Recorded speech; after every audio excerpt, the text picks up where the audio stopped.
আনন্দঘন পরিবেশের মধ্য দিয়ে শেষ হলো ঐতিহাসিক তাফসিরুল কুরআন মাহফিল। চট্টগ্রামের বোয়ালখালী উপজেলা পশ্চিম শাকফুরা ইউনিয়ন হাজী আসগর আলী উচ্চ বিদ্যালয় মাঠে প্রতি বছরের নেই এবছরও অনুষ্ঠিত হয়েছে এক ঐতিহাসিক তাফসিরুল কুরআন মাহফিল। উক্ত মাহফিলে ছুটে আসেন বোয়ালখালীর দূর দূরান্ত থেকে কোরআনপ্রেমী, সুন্নাহপ্রেমী তাওহীদি জনতা।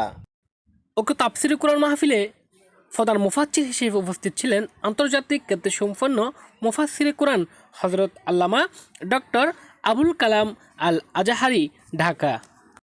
উক্ত তাফসিরুল কুরআন মাহফিলে আরও আলোচনা পেশ করেন মাওলানা মোহাম্মদ মুহসেন আল হোসাইনি এবং মাওলানা এজাহারুল ইসলাম প্রমুখ।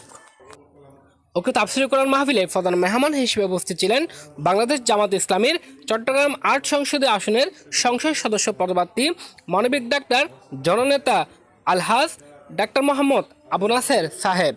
এই বাংলাদেশে হকের বিরুদ্ধে জালেমরা দাঁড়া আছে।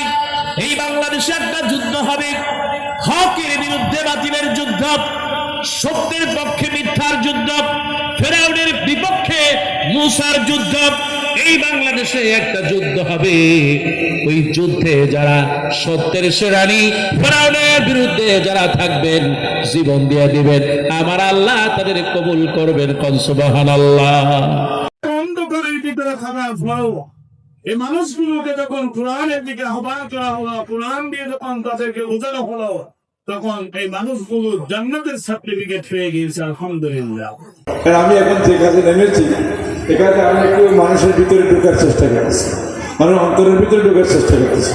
গিয়ে দেখলাম যে আমাদের 93% মুসলমান দেশ, মানে আমাদের অনেক মত পার্থক্য রয়ে গেছে।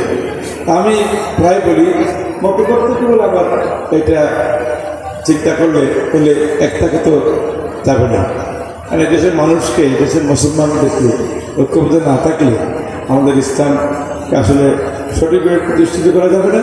আবার আমরা যদি কোনো কারণে এই আমরা যেটা কল্যাণ রাষ্ট্র গঠন করার নিমিত্তে নির্বাচনে নেমেছি, আমরা যদি নির্বাচিত হই তাহলে সবসময় একটা আমাদের ভিতরে দ্বন্দ্ব লেগে থাকবে।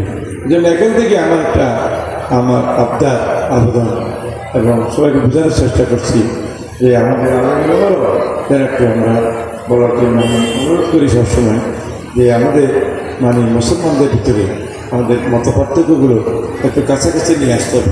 আমার মত পার্থক্য থাকলেও আমরা ঐক্যবদ্ধ থাকতে পারি। ইখতিলাফ মাল ইতিহাস।